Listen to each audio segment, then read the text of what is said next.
actually pertains to Friday because we talk about Kepler again. Explain quantitatively planetary and natural and artificial satellite motion using circular motion to approximate elliptical orbits. So that's explained quantitatively. So that's calculations. Okay. Predict the mass of a celestial body from the orbital data of a satellite in uniform circular motion around the celestial body. That's the same idea. We're going to be calculating. And explain qualitatively, so theoretically, with words, how Kepler's laws were used in the development of Newton's law of universal gravitation. To show that you know those outcomes, you need to state that circular motion can be used to approximate elliptical orbits. Derive an equation for the mass of an orbiting satellite. Distinguish between revolution and rotation for satellite motion. Derive Newton's version of Kepler's third law of planetary motion. And state that satellites are continually falling toward the body that they orbit.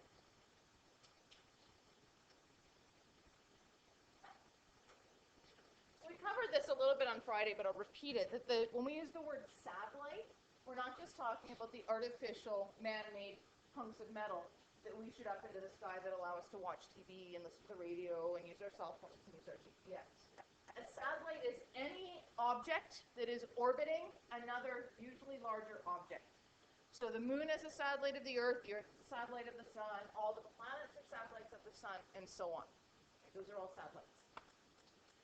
Okay, and what we need to remember is Earth, and we can think of kind of any object being orbited the same way, pretty much the same way, because most of the stuff being orbited is kind of circular, like when we talk about planets or stars. Okay, so the Earth is a sphere, and it has a curved surface. Okay, so this is just sort of like a diagram there, like you can picture Alice and Bob sitting there with the apple. Really what it is, it's based on a thought experiment that Isaac Newton did.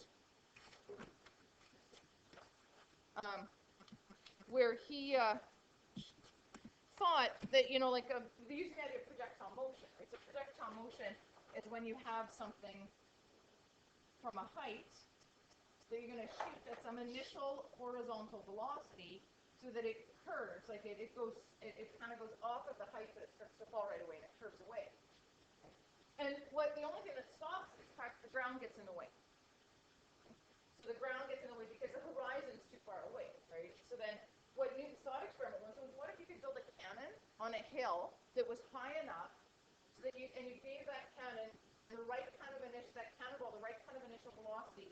So instead of kind of coming off that ledge and just hitting the ground, it kept going so that by the time it curved around to hit the ground had curved away, right? So like it's going fast enough that it hits the horizon before the horizon, or that it's heading towards the horizon before the horizon is falling away. As the object travels horizontally, the Earth curves away. So this is our cannonball coming off of this. Okay. As it's traveling horizontally, it's pretty faint in there, but you've got the line drawn in there that represents this. Okay, like that projectile motion. Now, mind you, the scale's pretty off. If this is the Earth, that's a mighty big tower. Okay, in terms of like both width, in terms of kilometers, height.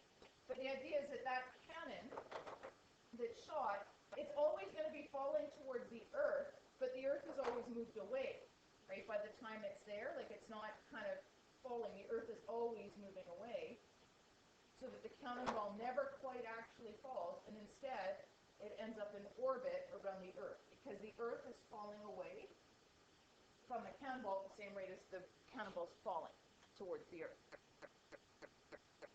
And that's where Alice and Bob said an orbiting body is actually a falling body. So something that's orbiting another object is actually falling all the time. Its gravity is causing it to fall, but as it's falling down, whatever it's falling towards is falling away. It is curving away. So it keeps falling, but that thing it's falling towards keeps falling away, so it ends up curving. So then basically all that we have to do to get a satellite up into space, or up into orbit around the Earth, is we need to figure out how far away from the Earth we want it, and then there's a particular velocity that goes with that radius of Earth that object has to be going, and if it's going that velocity when it's set into motion, kind of and going horizontally along the Earth's or along the same kind of following the same kind of path as the Earth, then it's just going to keep falling towards the Earth as the Earth.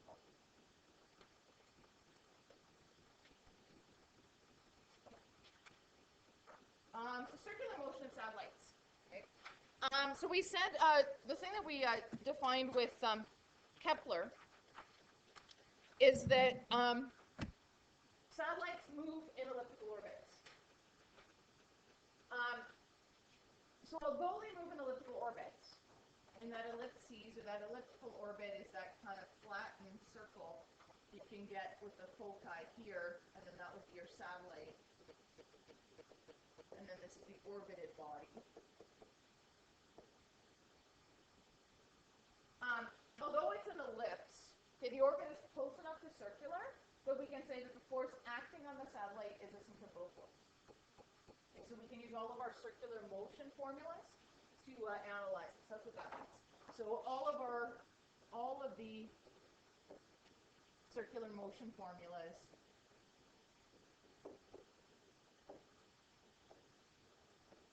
can be used to analyze satellite motion.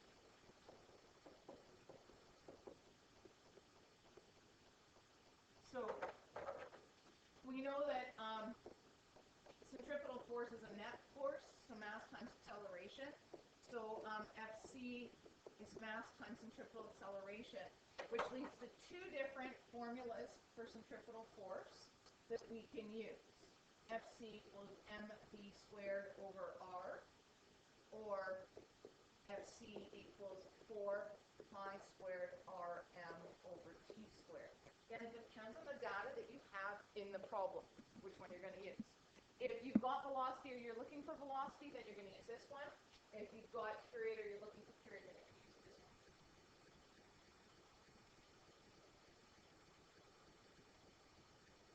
One thing that we want to keep in mind over here is that the mass in this formula is the mass of the satellite. So when we're actually talking, when we're using the circular motion formulas, everything that we are using in that formula refers to the satellite, the orbiting object.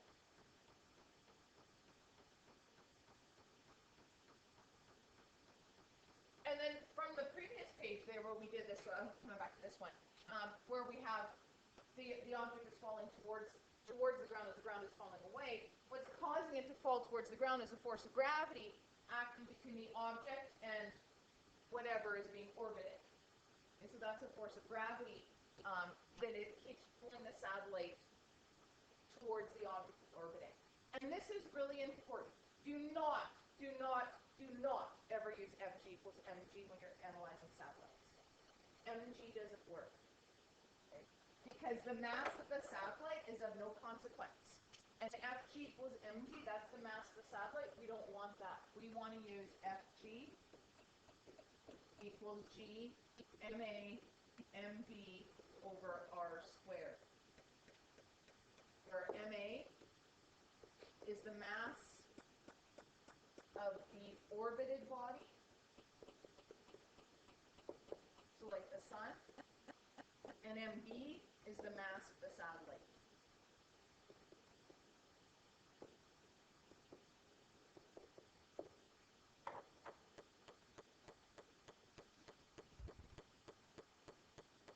Clean back here behind my demo desk.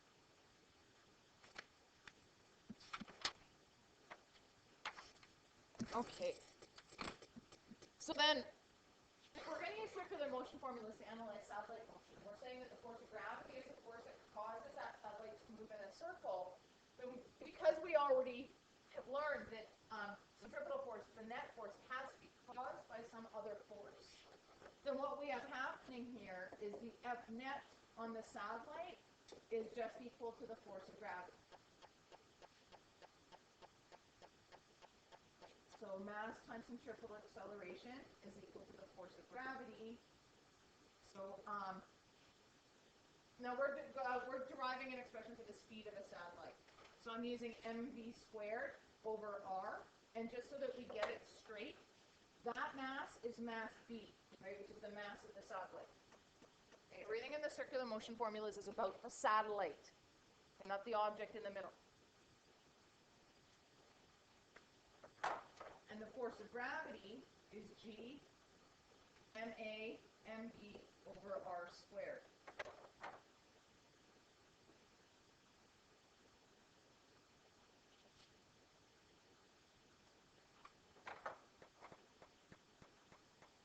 So from this formula, we can simplify this a lot. In fact, when you're solving for the speed of a satellite, or you're using the speed of a satellite to solve for something else, these are the easier calculations using this formula. Because if we look at this, we have a mass of the satellite on both sides. So the mass of the satellite, so cancel mv, which is the mass of the satellite. And what that means is the mass of the satellite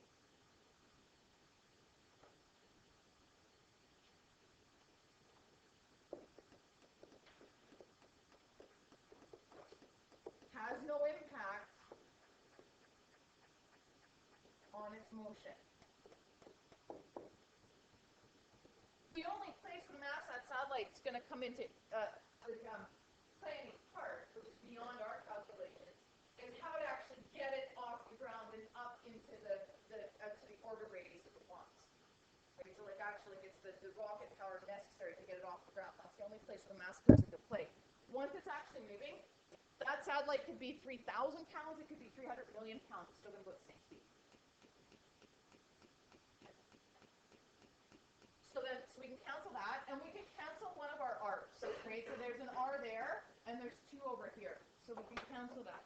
So what we're then left with is v squared equals g times ma over r.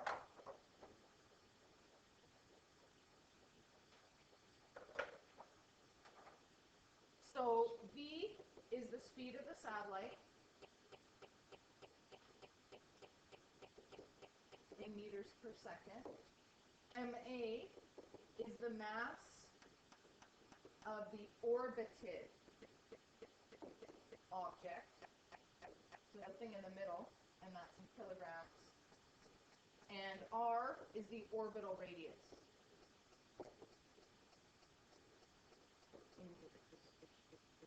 So that's a formula you're going to use, but you do have to show how you got it, right? You can't just start with a formula that's not on your formula sheet. You have to show where it's coming from. So when you're answering a question like that, you pretty much have to show those first 4 steps before you do any solving.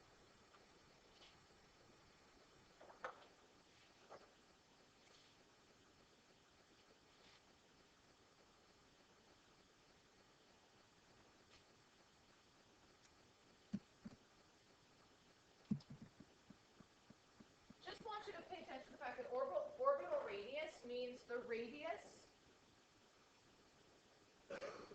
of the orbited object plus the altitude of the satellite. So if you're not actually told orbital radius, then what you'd have to do is add in, like if you're given the altitude, so this is Earth, that's the radius of Earth there, and then your satellite might be out here, in which case it's going to have an altitude. Okay, so you need to have the orbital radius is that whole distance from the center of the object being orbited to where the satellite is, no matter what the satellite is, whether we're talking about or whatever.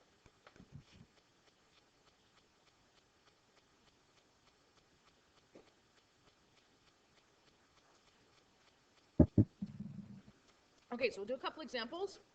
Then I'm going to let you guys do a little bit of practice. Then we're going to look at a slightly different version of the formula.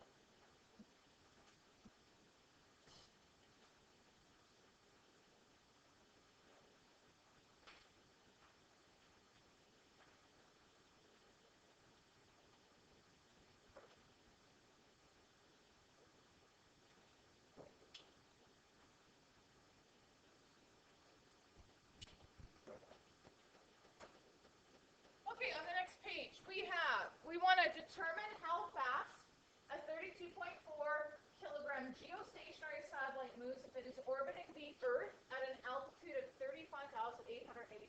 above the surface. Okay, so we have the mass of the satellite, which is mass B, is 32.4 kilograms. The mass of the object being orbited, mass A, it's Earth, so 5.97 times 10 to the 24 kilograms.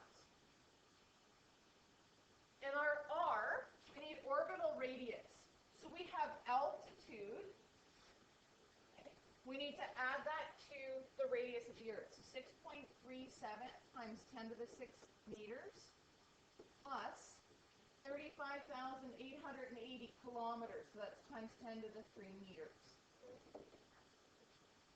For me? From the formula sheet? It's the Earth. It's a constant on our formula sheets, about the second or third.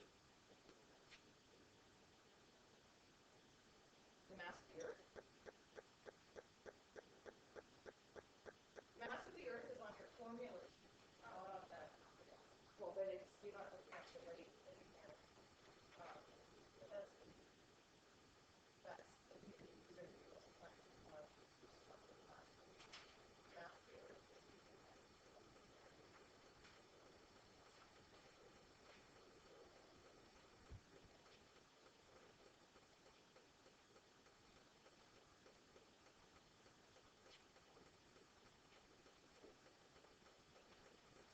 Okay, so we get 42,250,000 meters above the center of the Earth is where that satellite is. Do you guys know what geostationary means?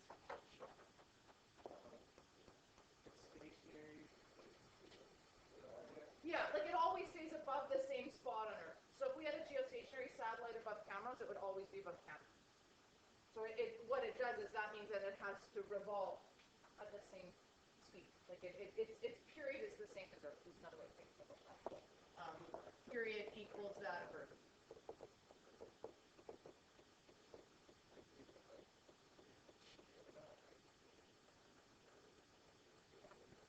I think most of the debris is probably moving. Most of the debris, some of it's probably soft, but I don't know for sure. But yes, yeah. Oh yeah, there's probably quite a few. I don't know where they are, but yeah. Okay, F net equals Fg. Mass times centripetal acceleration equals Fg. It's speed that we're looking for, right? We want how fast. So we want v. So we want to use mv squared over r equals g ma mv over r squared. And then once we've canceled, v is equal to the square root of g ma over r.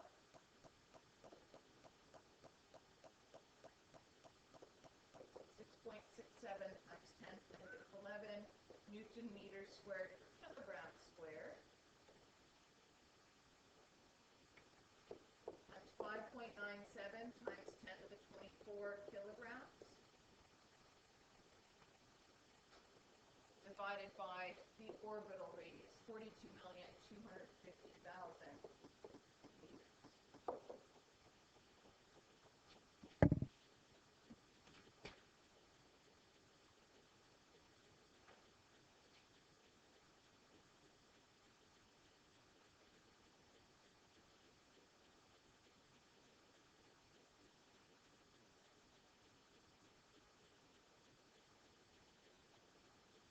Uh, 3,070 meters per second, or 3.07 times 10 to the 4.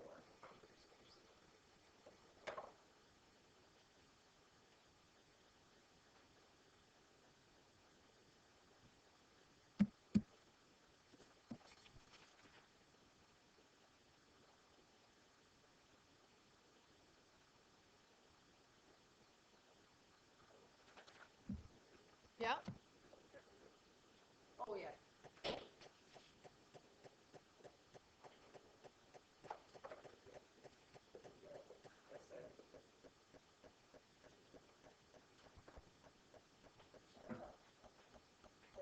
Researching. Was I just seeing something out of the printer line or something like that?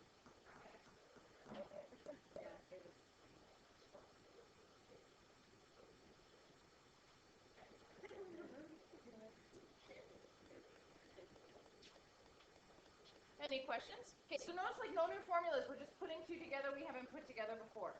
Okay, and so all of these are FC equals FG. The vast majority of them are going to be MV squared over R equals G MAMV over R squared.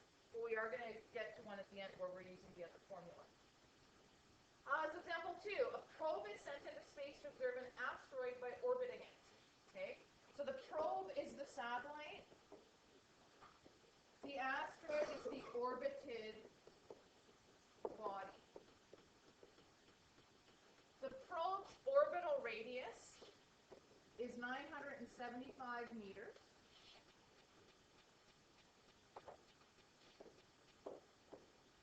And its speed is 13.1 meters per second. We want the mass of the asteroid, the mass of the orbited body.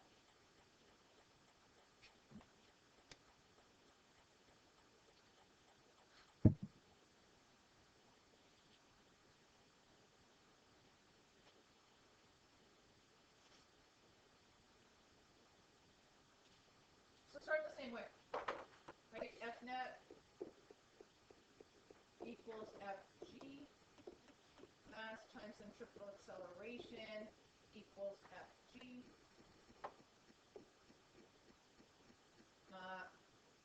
MV G squared over R equals G MA MV over R squared.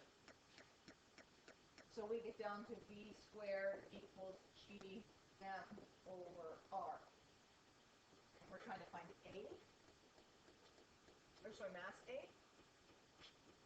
So the mass of A is going to be V squared times R divided by big G.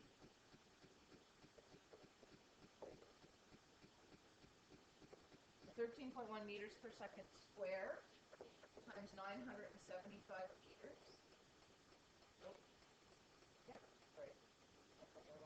Divided by 6.67 times 10 to the negative 11 Newton meters squared per kilogram.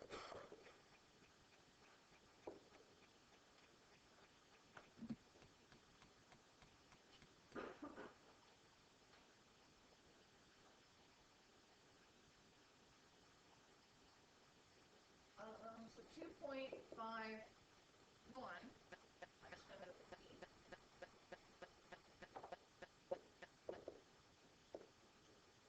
actually pretty big.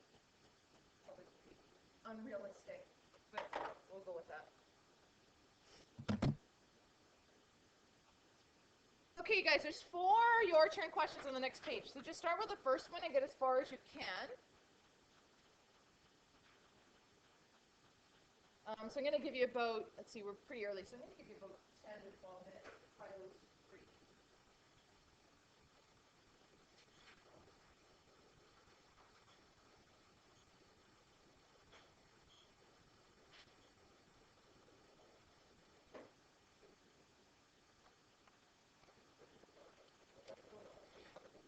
Okay, so we're going to look at a slightly different version of the formula to do this. So we're going to look at the one that involves period, but it has kind of a special meaning in this because what you're actually getting when you do it this way is you're getting a version of Kepler's law. That actually, and Kepler came up with his laws of motion before Newton came up with his law of universal gravitation. So Newton used Kepler's law a little bit in his universal to derive his universal law of gravitation. If we do F net equals Fg, again, it's the same as before, mass times centripetal acceleration equals force of gravity. But now instead of using mv squared over r, we use 4 pi squared rm, that's still mv, over t squared. That's going to equal g ma mv over r squared.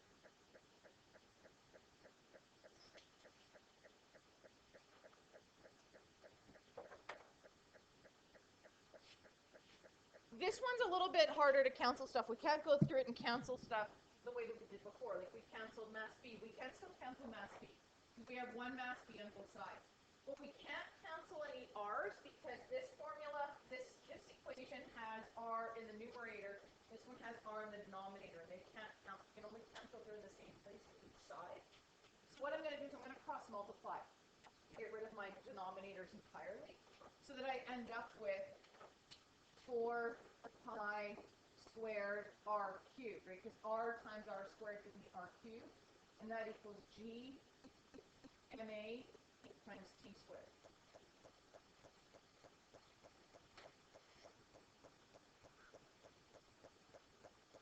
Now remember Kepler's constant, the formula for Kepler's constant, K is equal to, what was it, T squared over R cubed.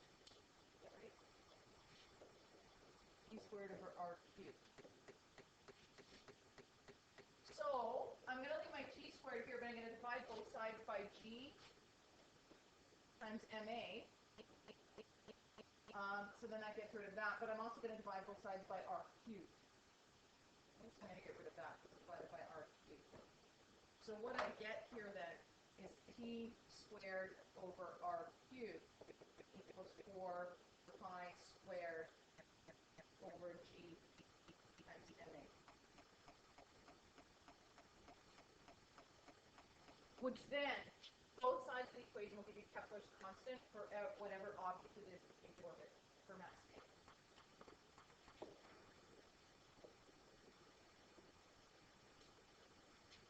And you can use this to solve for any variable. We're not going to be solving generally for Kepler's constant. You just have to have an awareness that using this formula for centripetal force gets us to a point where we can derive an equation that will give us Kepler's constant on both sides of the equation, depending on what we know.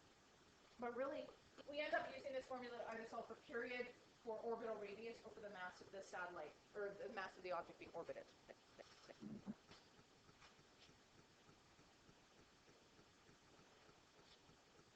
Okay, so we'll use it for example 5.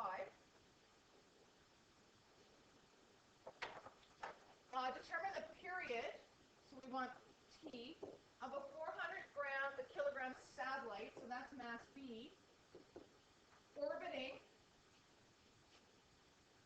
1,950 kilometers above the surface of the Earth. Okay, so Earth is our mass A, and then this is altitude. Okay, so we have a whole bunch of things going on here that we have to deal with. So our mass A is the mass of the Earth, 5.97 times 10 to the 24 kilograms. And our R, it needs to be orbital radius. We're 1,950 kilometers above the surface of the Earth. So we have to take our 6.37 times 10 to the 6 meters and add in 1,950 times 10 to the 3 meters.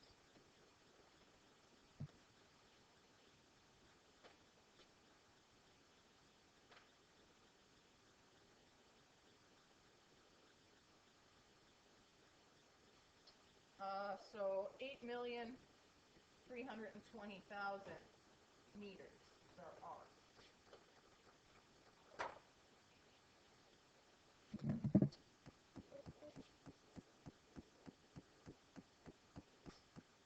Uh, 6.37 is on your formula sheet. Always revert to your formula sheet, but it's not that one. The formula sheet is that was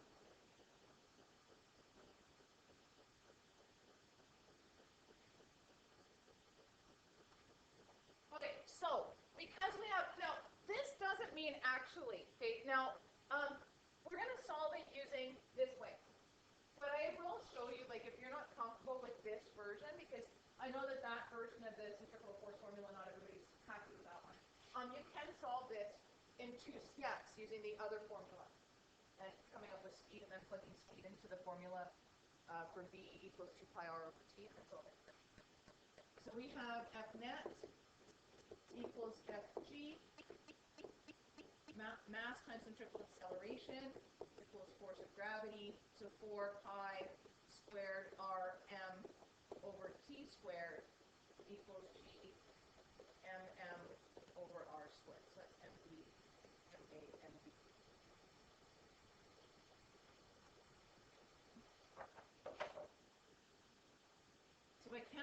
my b's, and I'm trying to solve for t.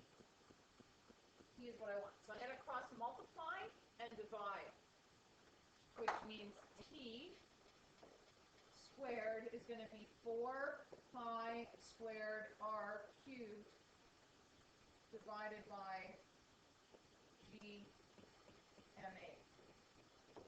So t is equal to the square root of that. That cubed is a little bit of a issue because we haven't really dealt with cubes before. So 4 pi squared times 8,320,000 meters cubed divided by 6.67 times 10 to the negative 11 meters squared per kilogram squared times 5.97 times 10 to the 24 kilograms. Be really careful with this. There's any number of places where you can go wrong. Forgetting to square the pi, forgetting to cube the radius, cubing incorrectly, and then not bracketing everything on the bottom before you divide. Cube, to do cube, you can just do to the power of 3, so the little button above divide, which is the caret, which is like this little, you can do like to the power of 3, or it's math 3. We'll give you a, like, so hitting the math key and then hitting 3 will give you cube step.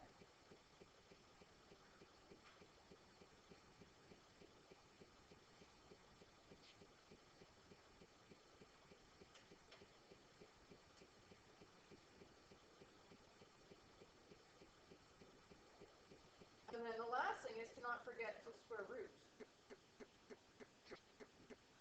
So you should get 7,556 seconds.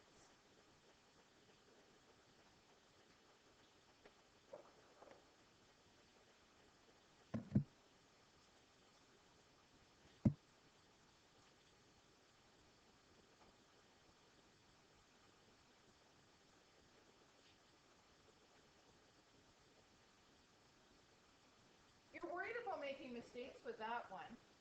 Right, then use the other one. V is equal to the square root of gm over r to get the velocity.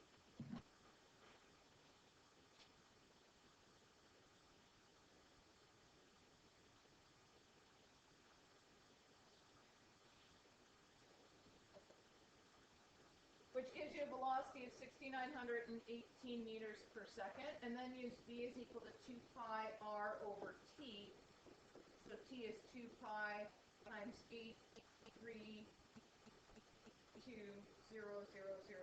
meters over 6,918 meters per second. You should get the same.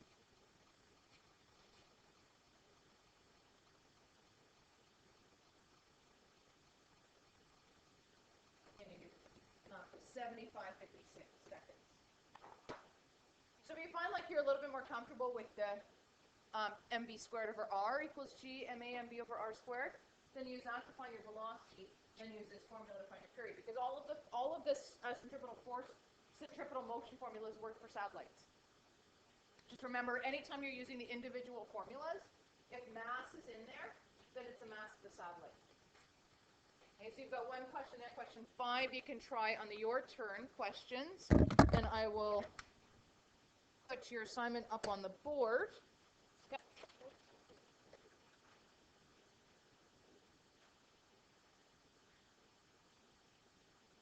Because you're putting it 400. You're using mass B, it's mass A. Oh. Okay, and then you bracketed that. So you're dividing by 6.67 times 10 to the 11. That's how we're going to do bracketing. You need to have big brackets on the outside. Oh, the times in the middle. Okay, so there is, you can finish off the your turn here. So your turn number 5. So any of numbers 1 to 5 that you haven't finished. And then in your work booklet, it's page 263 to 266. 1 to 10. 11 is a little bit more challenging if you want to try that. You got a good chunk of time there. Between 5 and 10 after, I'm going to give you the unit assignment for tomorrow. If you want to start on it, you can. I want to do the end of class tomorrow first thing Wednesday morning, so if you know that you are going to be more time, you might want to get a head start on it tonight. But I'm not giving it to you right away because I want you to actually